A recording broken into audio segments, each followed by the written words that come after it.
नाज़रीन, कोरोना का इलाज तो अभी तक दरियाफ्त नहीं हुआ। फिलहाल तो कोरोना से बचना ही सबसे ज्यादा अहम है, सबसे ज्यादा जरूरी है। और इसके बाद जो चीज जरूरी है वो है कोरोना के मुश्तबा मरीजों को तलाश करना, इनके टेस्ट करना, जिसका टेस्ट मस्बत आ जाए इसे अलग करना, क्वारंटीन करना, ताकि वायरस का फैलाव रोका जा सके। लेकिन ये काम इतना आसान नहीं है, इसके लिए बहुत ज्यादा वसाइल चाहिए होते हैं जो अकेली हुकूमती मशीनरी के बस की बात नहीं लगती। लेकिन अच्छी बात यह कि इस काम में खुफिया एजेंसियां भी अपना किरदार अदा करने लगी हैं। पाकिस्तान की मायानाज खुफिया एजेंसी कोरोना मरीजों का सुराग लगाने में, इनकी खोज लगाने में हुकूमत की मदद कर रही है। इसमें ज़बरदस्त ISI ने हमें एक सिस्टम दिया हुआ है जो ट्रैक एंड ट्रेस के लिए था, तो टेररिज्म के खिलाफ, लेकिन वो अब काम आ गया है हमारी कोरोना के जो लोग हैं। वैसे इनको हम डरा देते हैं, जो कोरोना को किसी का कोई केस आता है वो फिर वो डर के छुप जाते हैं, वो हमारे नुकसान होता है। तो इसलिए हम चाहते हैं कि लोग सामने आए, लेकिन उनको ट्रैक करके फिर उनको एकदम एक कंप्यूटर के ऊपर आर्टिफिशियल इंटेलिजेंस के जरिए फिर उनको ट्रैक करते रहेंगे। नाज़रीन, ISI के पास दहशतगर्दों की ट्रैकिंग के लिए निज़ाम मौजूद था, इसे अब कोरोना मरीजों की ट्रैकिंग के लिए इस्तेमाल किया जा रहा है। वज़ीर आज़म इमरान खान के फोकल पर्सन बराए corona virus doctor Faisal Sultan ने BBC को बताया कि अगर किसी शख्स में कोरोना की तशखीस हो जाए तो ISI के निज़ाम से मालूम हो जाएगा कि वह शख्स किस किस से राब्ते में आया। यूं इससे राब्ते में आने वाले सभी लोगों को टेस्ट किया जाएगा और देखा जाएगा कि कोरोना किस किस पे मुंतकिल हुआ। फिर ये मालूमात वफाक के साथ साथ सूबों को भी शेयर की जाएंगी, इदारे सेहत को भी फराहम की जाएंगी। इस निज़ाम की मदद से किसी भी इलाके में वायरस का फैलाव रोका जा सकेगा। जदीद निज़ाम के मुताबिक हुकूमत को इन लोगों तक रसाई मिलेगी जहां डॉक्टर्स और दीगर इदारे नहीं पहुंच पाते। दुनिया भर में खुफिया एजेंसियों की मदद से मुख्तलिफ वबाओं से मुतालिक मालूमात इकट्ठा करने के लिए मदद ली जाती रही है। नाज़रीन, अमरीका में कोरोना वायरस की वबा आने का इंदिया वहां के खुफिया इदारों ने बहुत पहले किया था। नहीं नाज़रीन, बल्कि इसराइल तो कोरोना से लड़ने के लिए वो टेक्नोलॉजी काम में ला रहा है जो दहशतगर्दी से मुकाबले के लिए इस्तेमाल की जाती है।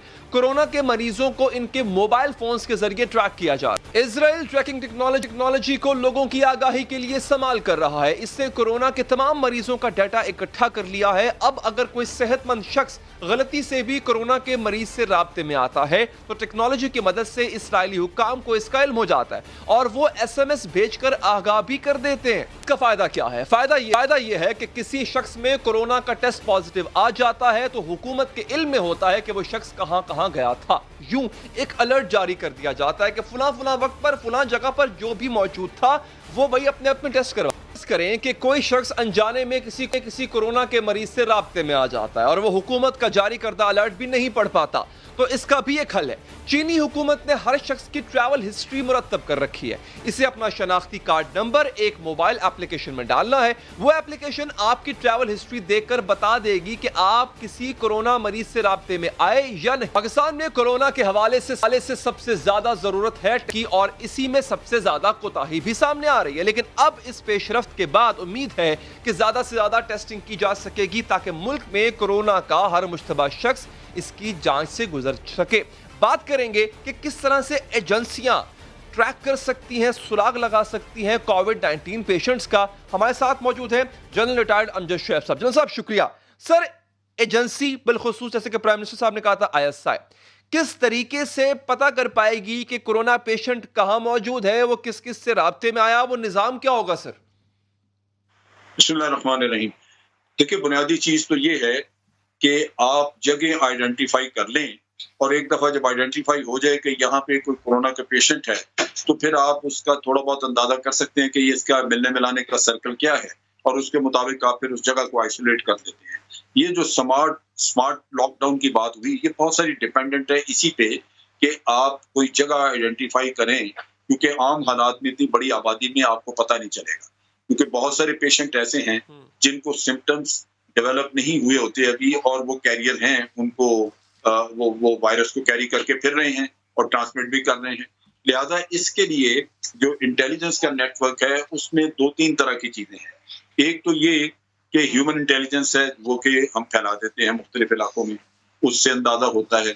दूसरा ये है कि इलेक्ट्रॉनिक सिस्टम है जो कि मॉनिटर करता है मुख्तलिफ लोगों की कन्वर्सेशन और उसमें अंदाजा हो जाता है कि कहाँ किसी को कुछ प्रॉब्लम है या कोई जिक्र आ रहा है।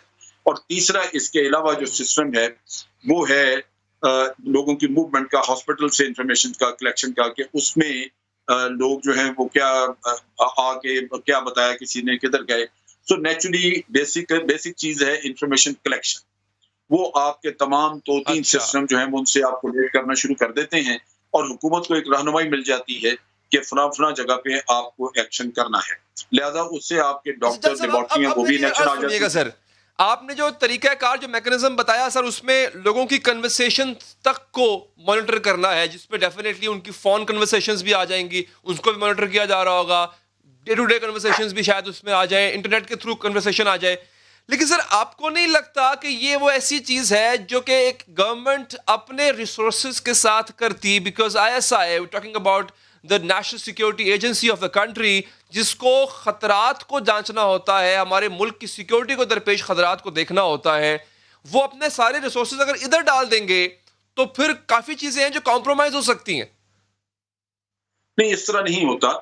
देखिए, जो आपका प्राइमरी टास्क है, प्राइमरी मिशन है आपके पास, ये तो वहां उसी तरह उसको लुक आफ्टर किया जाएगा। उससे हटके कोई रिसोर्सेज आप जो भी स्पेयर कर सकते हैं किसी और काम के लिए, वो किए जाएंगे।